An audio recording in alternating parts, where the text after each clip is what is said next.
வணக்கம். முகக்கவசம் உயிர் கவசம். கொரோனா பெருந்தொற்று நாளுக்கு நாள் அதிகரித்து வரும் இந்நேரத்தில் முகக்கவசம் மட்டுமே நம்மிடம் உள்ள ஒரே ஆயுதம். முகக்கவசம் அணிவதை வலியுறுத்தி நியூஸ் 18 தமிழ்நாடு ஒரு பிரச்சாரத்தை மேற்கொண்டிருக்கிறது. அத்தியாவசிய தேவைக்காக வெளியே செல்பவர்கள் கட்டாயம் முகக்கவசம் அணியுங்கள். முதலில் இந்த நேரத்திற்கான தலைப்புச் செய்திகளை பார்க்கலாம். தமிழகத்திற்கு குறைந்த அளவிலான கொரோனா தடுப்பு மருந்து ஒதுக்கீடு என உயர்நீதிமன்றம் அதிருப்தி.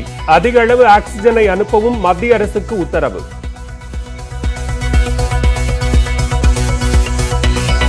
பாலியல் புகாருக்கு ஆளான பிஎஸ்பிபி ஆசிரியரின் செல்போன், லேப்டாப்பை பறிமுதல் செய்த போலீசார். இன்றைக்குள் அரசிடம் அறிக்கை தாக்கல் என சென்னை கல்வித்துறை அதிகாரி தகவல். சஸ்பெண்ட் செய்யப்பட்டதாக பள்ளி நிர்வாகம் விளக்கம். உயிருள்ளவரை அரசியலில் இருப்பேன் என மக்கள் நீதி மய்யம் தலைவர் கமல்ஹாசன் திட்டவட்டம். வியாபாரம் முடிந்ததும் சிலர் வெளியேறிவிட்டதாகவும் காட்டம். தமிழகத்தில் தளர்வில்லா ஊரடங்கு அமலானதால் வெறிச்சோடிய சாலைகள். பதிவு பெறாமல் பயணித்தவர்களின் வாகனங்கள் பறிமுதல். தளர்வுகளில்லா முழு ஊரடங்கை சரியாக பின்பற்றி கொரோனா சங்கிலியை உடைப்போம். தமிழக மக்களுக்கு முதலமைச்சர் ஸ்டாலின் வேண்டுகோள்.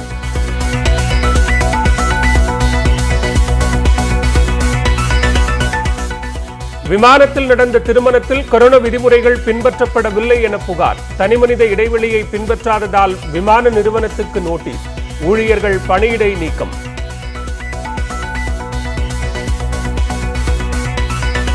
மத்திய பிரதேசத்தில் கடையை மூடாததாக கூறி உரிமையாளரை அறைந்த பெண் அதிகாரி.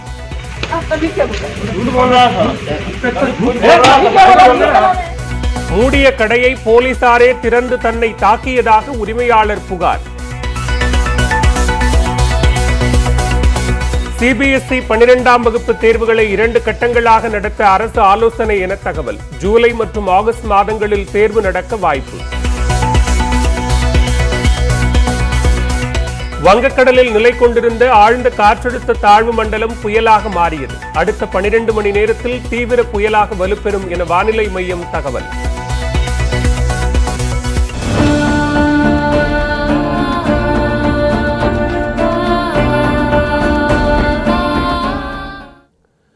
சென்னையில் பிஎஸ்பிபி பள்ளியில் பாலியல் தொல்லையில் ஈடுபட்டதாக கூறப்படும் ஆசிரியர் சஸ்பெண்ட் செய்யப்பட்டுள்ளார். இந்த விவகாரம் தொடர்பாக பள்ளி தாளாளர் உள்ளிட்டோரிடம் விசாரணை மேற்கொள்ளப்பட்டது. சென்னை KK நகரில் உள்ள பிஎஸ்பிபி பள்ளி மாணவர்களுக்கு ஆன்லைனில் வகுப்புகள் நடத்தப்பட்டு வருகின்றன. இந்நிலையில் ராஜகோபாலன் எனும் ஆசிரியர் ஆன்லைன் வகுப்பின் போது மாணவிகளுக்கு பாலியல் தொல்லை கொடுத்ததாக கூறப்படுகிறது. அநாகரிகமாக பேசுவதாகவும் வாட்ஸ்அப் செயலியில் பாலியல் உணர்வை தூண்டும் குறுஞ்செய்திகளை அனுப்பியதாகவும் மாணவிகள் சமூக வலைதளங்களில் பதிவிட்டிருந்தனர். இந்த விவகாரம் சர்ச்சையை கிளப்ப மாணவிகள் மற்றும் பெற்றோர்களுக்கு பள்ளி நிர்வாகம் மின்னஞ்சல் ஒன்றை அனுப்பியது. அதில் பாலியல் தொந்தரவு போன்றவற்றை எந்த ஒரு சூழலிலும் பள்ளி நிர்வாகம் பொறுத்துக் கொள்ளாது என்றும் இது தொடர்பாக உரிய விசாரணை செய்து வருவதாகவும் தெரிவிக்கப்பட்டது. தொடர்ந்து பாலியல் புகார் தொடர்பாக பள்ளியின் முதல்வர் மற்றும் தாளாளரிடம் சென்னை மாவட்ட முதன்மை கல்வி அலுவலர் அனிதா விசாரணை மேற்கொண்டார். இது தொடர்பாக இன்று மாலைக்குள் அரசிடம் அறிக்கை தாக்கல் செய்யப்படும் என்றும் தெரிவித்துள்ளார். இதனிடையே ஆசிரியர் ராஜகோபாலனை பிடித்து அவரது செல்போனை பறிமுதல் செய்து போலீசார் விசாரணை மேற்கொண்டுள்ளனர். 1000 விளக்கு பகுதியில் உள்ள அனைத்து மகளிர் துணை ஆணையர் அலுவலகத்தில் விசாரணை நடைபெற்று வரும் நிலையில் ராஜகோபாலனை சஸ்பெண்ட் செய்து பிஎஸ்பிபி பள்ளி நிர்வாகம் உத்தரவிட்டுள்ளது. இதனிடையே நங்கநல்லூரில் ராஜகோபாலன் வசித்து வந்த அடுக்குமாடி குடியிருப்புக்கு வந்த 2 தனிப்படை போலீசார் அவரது மனைவி மற்றும் தாயை விசாரணைக்கு அழைத்துச் சென்றனர். மேலும் ராஜகோபாலன் பயன்படுத்திய லேப்டாப்பையும் பறிமுதல் செய்தனர்.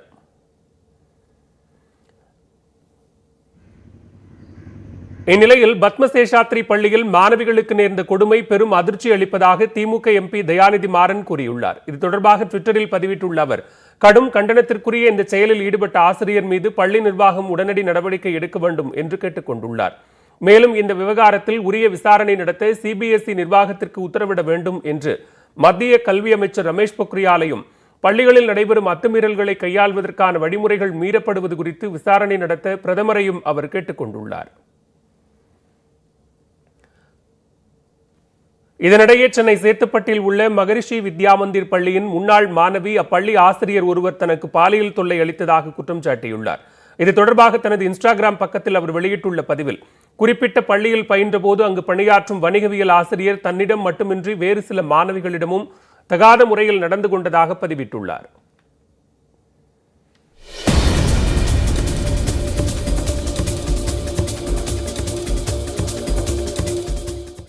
வங்கக்கடலில் உருவான காற்றழுத்த தாழ்வு மண்டலம் வலுவடைந்து புயலாக உருவெடுத்துள்ளதாக இந்திய வானிலை ஆய்வு மையம் தெரிவித்துள்ளது. கிழக்கு மத்திய வங்கக்கடலில் 2 தினங்களுக்கு முன்பாக உருவான குறைந்த காற்றழுத்த தாழ்வு பகுதி வலுவடைந்து புயலாக மாறி யாஸ் என்று பெயரிடப்பட்டிருக்கிறது. இந்த புயல் நாளை மறுநாள் அதிதீவிர புயலாக கரையை கடக்கும் என்று வானிலை ஆய்வு மையம் கணித்துள்ளது. ஒடிசாவில் உள்ள பாரதீப் மற்றும் மேற்கு வங்கத்தில் உள்ள சாகர் தீவுக்கு இடையே இந்த புயல் கரையை கடக்கும் என்று எதிர்பார்க்கப்படுகிறது. வடக்கு நோக்கி புயல் நகர்ந்து கொண்டிருப்பதாகவும் 155 கிலோமீட்டரிலிருந்து அதிகபட்சமாக 185 கிலோமீட்டர் வேகத்தில் காற்று வீசக்கூடும் என்று கூறப்படுகிறது. இதனால் கடற்கரையோர பகுதிகளில் இன்று முதல் கனமழைக்கு வாய்ப்பிருப்பதாகவும் 20 அடி உயரம் வரை அலைகள் எழக்கூடும் என்றும் தெரிவிக்கப்பட்டுள்ளது. இந்நிலையில் புயல் சின்னம் காரணமாக சென்னை, நாகை, கடலூர் துறைமுகங்களில் 3ஆம் எண் புயல் எச்சரிக்கை கூண்டு ஏற்றப்பட்டுள்ளது.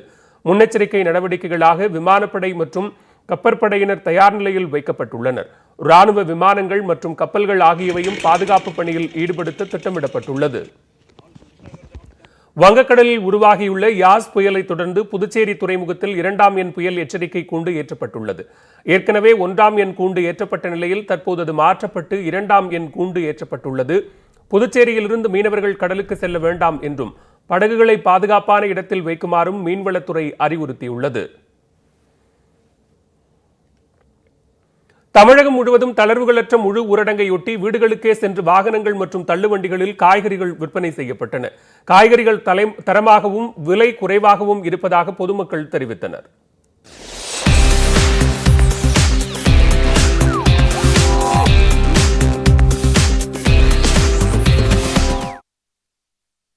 கொரோனா வைரஸ் பரவலை கட்டுப்படுத்தும் வகையில் தமிழகம் முழுவதும் தளர்வுகள் இல்லாத முழு ஊரடங்கு திங்கட்கிழமை முதல் ஒரு வாரம் கடைபிடிக்கப்படுகிறது. காய்கறி மளிகை கடைகள் அடைக்கப்பட்டுள்ளதால் வீடுகளுக்கு நேரடியாக காய்கறி விற்பனை நடைபெற்றது. மாநகராட்சி, உள்ளாட்சி, தோட்டக்கலைத்துறை, கூட்டுறவுத்துறைகளை ஒருங்கிணைத்து இத்திட்டம் செயல்படுத்தப்படுகிறது. சென்னையில் வாகனங்கள் மூலம் காய்கறி விற்பனை செய்யும் பணியை மாநகராட்சி ஆணையர் ககன்தீப் சிங் தொடங்கி வைத்தார். ஒவ்வொரு மண்டலங்களிலும் தலா 10 முதல் 20 வாகனங்கள் செல்ல ஏற்பாடு செய்யப்பட்டுள்ளதாக கூறினார். இன்னைக்கு கண்டிப்பாக எல்லா வெஜிடபிள்ஸ் ஃப்ரூட்ஸோட விலை குறைவாக தான் இருக்கும். ஸோ அந்த விலை கூட யாரும் எக்ஸ்ட்ரா விலையிலே விற்பனை செய்யக்கூடாது. இல்லைன்னா நெக்ஸ்ட் அடுத்த நாள் அந்த பர்டிகுலர் வண்டிக்கு பாஸும் நாங்கள் கொடுக்க மாட்டோம்.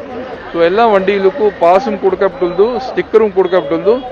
இங்கே ஓட்டுநர்கள் மற்றும் உதவியாளர்களுடைய வசதிக்காக சிஎம்டியோட இணைந்து மாநகராட்சி மூலமாக இங்கே ஒரு வேக்சினேஷன் கேம்ப் கூட தொடர்ந்து நைட்டு 11 மணி காலை வரை நடைபெறும் என்பதை தெரிவித்துக் தள்ளுவண்டி மற்றும் வாகனங்களில் காய்கறிகளுடன் சேர்த்து ரொட்டி, முட்டை, பூ, பழம் ஆகியவற்றையும் விற்பனை செய்ய அனுமதி அளிக்கப்பட்டுள்ளது. காலை 6 மணி முதல் நண்பகல் 12 மணி வரை விற்பனை நடைபெறும். கூடுதல் விலை குறித்து புகார் அளிக்கவும் இலவச எண் தரப்பட்டுள்ளது. சென்னையில் கூட்டுறவு நிறுவனம் சார்பில் வெங்காயம், தக்காளி, கத்தரி என 10 வகை காய்கறிகள் அடங்கிய தொகுப்பு 105 ரூபாய்க்கு விற்பனை செய்யப்படுகிறது. எண்ணெய், உப்பு, மிளகு, சர்க்கரை உள்ளிட்ட 15 வகை மளிகை பொருட்களும் வாகனங்களில் விற்கப்படுகின்றன.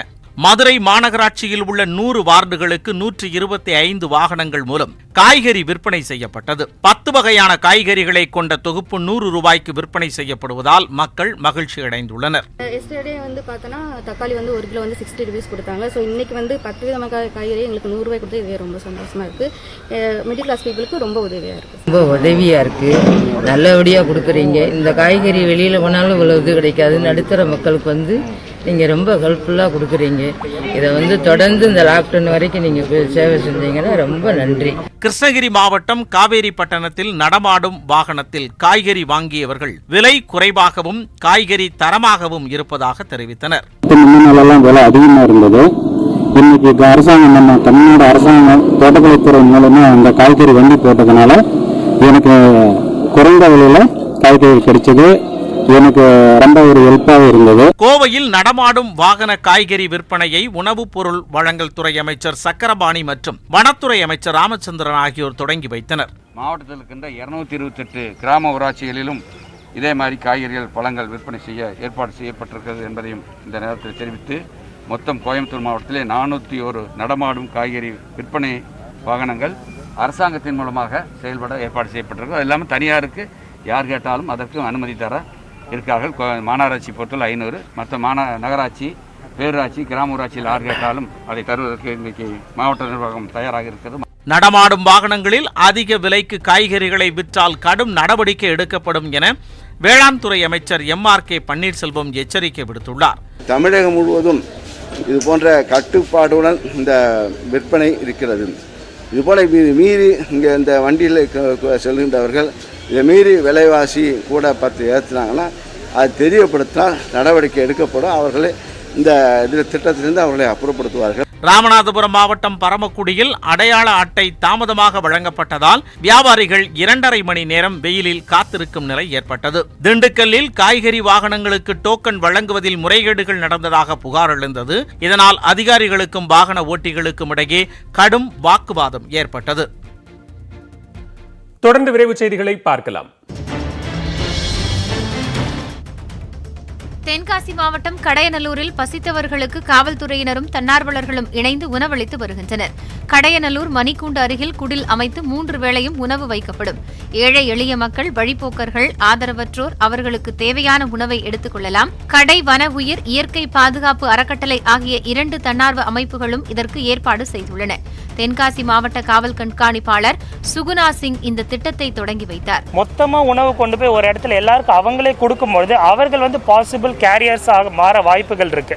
அதனால நம்ம அதை தான் வேண்டாம்னு சொல்றோமே தவிர உண்மையிலேயே நல்ல எண்ணம் உள்ளோர் இதே போல பல இடங்களில் நாங்கள் கொடுக்குறோம் அப்படிங்கிற மாதிரி உங்களுக்கு ஒரு எண்ணம் இருந்தால் அரசு துறை அதிகாரிகளுக்கோ இல்லைனா ஒவ்வொரு போலீஸ் ஸ்டேஷன் இன்ஸ்பெக்டர்ஸ்க்கோ நீங்கள் தகவல் கொடுத்தாங்கன்னா அவர்களுக்கு ஃபெசிலிட்டேட் பண்ணப்படும், அவர்களுடைய மூவ்மெண்ட்டுக்கு ஃபெசிலிட்டேட் பண்ணப்படும். தளர்வுகள் இல்லாத முழு ஊரடங்கை பொதுமக்கள் அனைவரும் முழுமையாக கடைபிடிக்க வேண்டும் என முதலமைச்சர் மு.க. ஸ்டாலின் வலியுறுத்தியுள்ளார். இது தொடர்பாக தமிழக அரசு சார்பில் வெளியிடப்பட்டுள்ள வீடியோவில் கொரோனா விதிகளை மக்கள் முறையாக பின்பற்றவில்லை என முதலமைச்சர் கூறியுள்ளார். கொரோனா பரவல் சங்கிலியை உடைக்க வேண்டியது அவசியம் என்றும் அதனால் மக்கள் வீடுகளை விட்டு வெளியில் வர வேண்டாம் எனவும் அவர் கெஞ்சி கேட்டுக் கொண்டார். இன்னையிலிருந்து தளர்வுகள் இல்லாத முழு ஊரடங்கு போடப்பட்டிருக்கு. முழு ஊரடங்கு பிறப்பிக்கிறப்போ மக்கள் தங்களது தேவைகளை வாங்கிறதுக்காக சிறு சலுகைகளாக தளர்வுகளை அறிவித்தோம். ஆனால் அந்த சலுகையை பயன்படுத்தி சிலர் வெளியில் சுற்றுறத வழக்கமாக வச்சுருந்தாங்க. அதனால தான் தளர்வுகள் இல்லாத முழு ஊரடங்க இப்போ அறிவிச்சிருக்கிறோம். கொரோனா சங்கிலியை உடைக்கணும்னா முழு ஊரடங்கை தவிர வேறு வழி இல்லை. கொரோனா தானாக பரவுறது இல்லை, மனிதர்கள் மூலமாகத்தான் பரவுது. அத்தகைய மனிதர்களா உங்களில் யாரும் இருக்கக்கூடாது. கொரோனாவை யாருக்கும் கொடுக்கவும் மாட்டேன், கொரோனாவை யாருக்கிட்ட இருந்து பெறவும் மாட்டேன்னு பொதுமக்களாகிய நீங்கள் எல்லாருமே உறுதி எடுத்துக்கணும். முழு ஊரடங்குங்கிறது கசப்பு மருந்து தான், ஆனாலும் மக்கள் அதை அருந்தியே ஆகணும். பரவுறதுக்கான சங்கிலியை உடைச்சிட்டா அதை முற்றிலுமாக ஒழிச்சிடலாம்.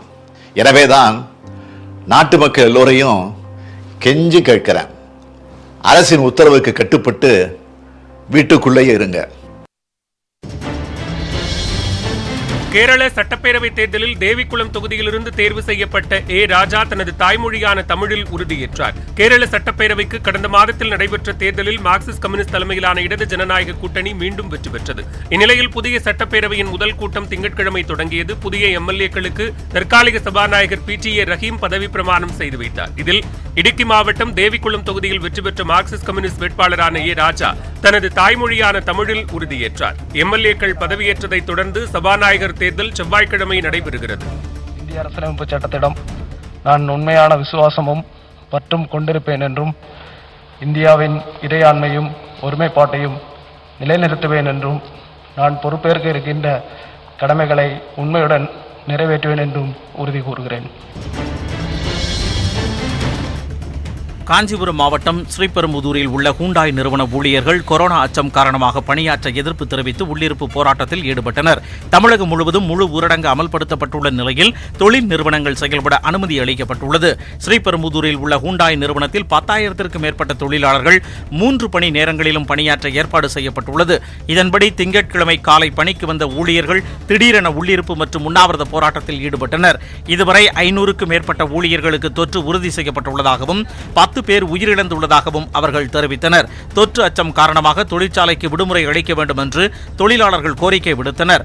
அவர்களுடன் நிர்வாகம் தரப்பில் சமரச பேச்சு நடத்தப்பட்டது. கொரோனா பெருந்தொற்றை வென்றெடுக்க தேசமே ஒன்றிணைந்துள்ள நிலையில் ஒருவரை ஒருவர் சார்ந்து வாழும் பாரம்பரிய வழக்கத்தை நம்மிடையே மீண்டும் அது தோற்றுவித்திருக்கிறது. இதுபோன்று கொரோனாவை ஒழிக்க மத்திய அரசு அறிவித்துள்ள தடுப்பூசி நடவடிக்கைக்கு நாம் அனைவரும் ஒன்றுபட்டு ஒத்துழைக்க வேண்டும். அனைவரும் தடுப்பூசியை போடும் வரையில் எந்த தனியொரு நபருக்கும் கொரோனாவிலிருந்து பாதுகாப்பு கிடைக்காது என்பது நிதர்சனம். தடுப்பூசி ஒவ்வொரு இந்தியனுக்கும் கிடைக்க வேண்டிய உரிமை. அதனை உறுதி செய்வதற்காக நியூஸ் 18 முன்னெடுப்பே சஞ்சீவனி விழிப்புணர்வு இயக்கம்.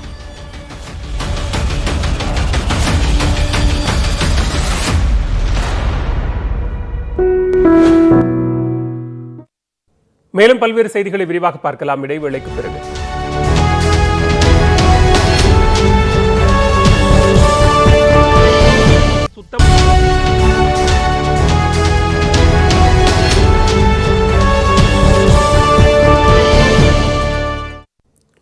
திருநெல்வேலியில் கொரோனா தொற்றால் தாயை இழந்த 3 சிறுவர்களுக்கு அரசு தேவையான உதவிகளை வழங்கும் என்று மாவட்ட குழந்தைகள் பாதுகாப்பு அலுவலர் உறுதியளித்துள்ளார்.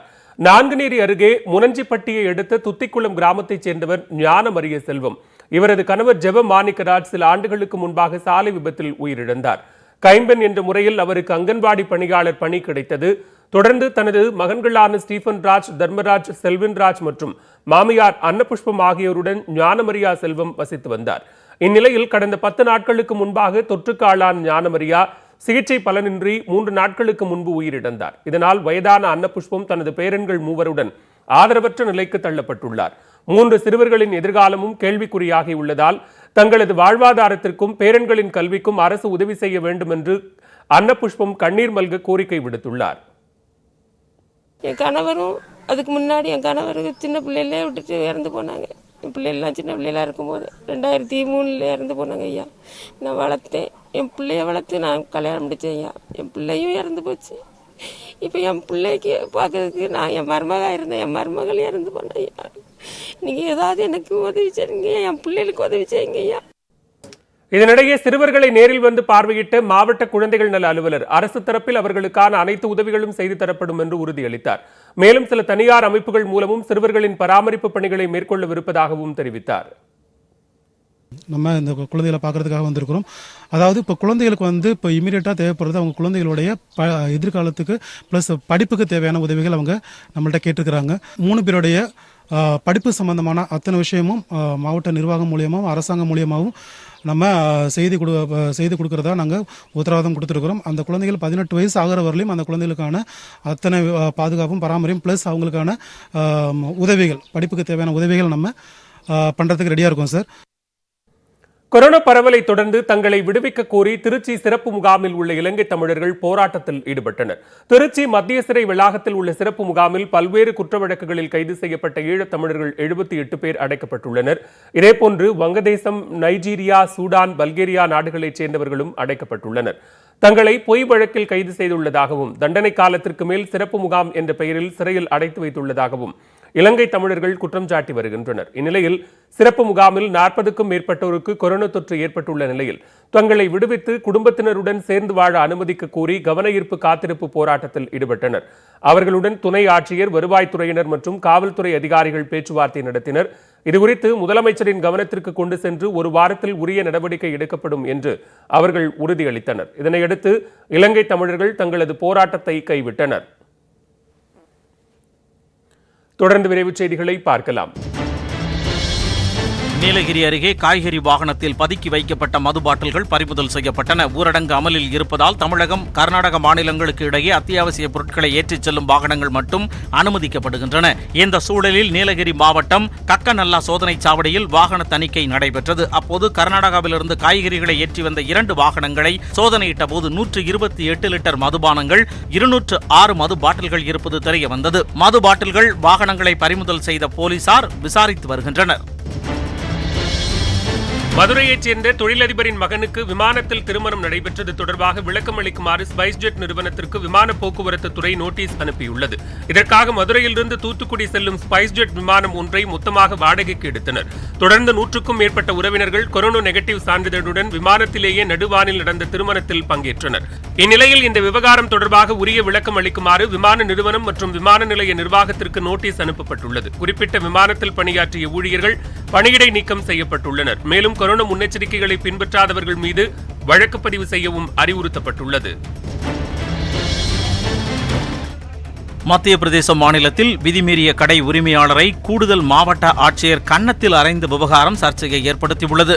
ஷாஜாப்பூர் பகுதியில் விதிமீறி செயல்படும் கடைகள் குறித்து போலீசார் ஆய்வு நடத்தினர். அப்போது ஆய்வுக்கு சென்ற கூடுதல் மாவட்ட ஆட்சியர் கடை உரிமையாளரை கன்னத்தில் அறைந்தார்.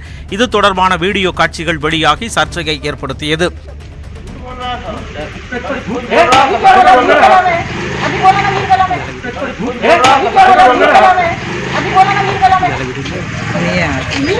கடை அடைக்கப்பட்டிருந்த நிலையில் அதனை போலீசார் திறந்ததாக கடை உரிமையாளர் தெரிவித்தார்.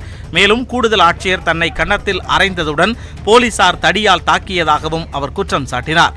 இந்த சம்பவம் குறித்து கருத்து தெரிவித்த மாநில கல்வித்துறை அமைச்சர் இந்தர் சிங் பார்மர் கூடுதல் ஆட்சியர் மீது தேவைப்பட்டால் நடவடிக்கை எடுக்கப்படும் என்று கூறினார். கொரோனா பெருந்தொற்றை வென்றெடுக்க தேசமே ஒன்றிணைந்துள்ள நிலையில் ஒருவரை ஒருவர் சார்ந்து வாழும் பாரம்பரிய வழக்கத்தை நம்மிடையே மீண்டும் அது தோற்றுவித்திருக்கிறது. இதுபோன்று கொரோனாவை ஒழிக்க மத்திய அரசு அறிவித்துள்ள தடுப்பூசி நடவடிக்கைக்கு நாம் அனைவரும் ஒன்றுபட்டு ஒத்துழைக்க வேண்டும். அனைவரும் தடுப்பூசியை போடும் வரையில் எந்த தனியொரு நபருக்கும் கொரோனாவிலிருந்து பாதுகாப்பு கிடைக்காது என்பது நிதர்சனம். தடுப்பூசி ஒவ்வொரு இந்தியனுக்கும் கிடைக்க வேண்டிய உரிமை. அதனை உறுதி செய்வதற்காக நியூஸ் 18 முன்னெடுப்பே சஞ்சீவனி விழிப்புணர்வு இயக்கம்.